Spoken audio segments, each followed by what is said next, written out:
Mountain snake. You see it? And if you notice, if I just do that, if you can see that the whole snake's belly is just orange, completely orange. And you know how some snakes try to bite you? Well, this snake, it can't bite you, but you're probably wondering how it can bite its prey if it can't bite you. Well, apparently it can only get small things like little worms and ants and stuff. But now this snake,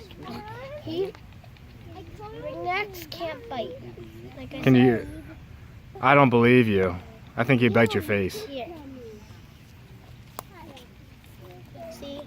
Perfectly fine. They don't do anything. Where did you find him at? He was just back here in this park at the wood.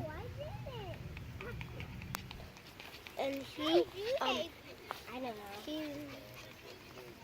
He's got a nice, smooth, and gray skin. And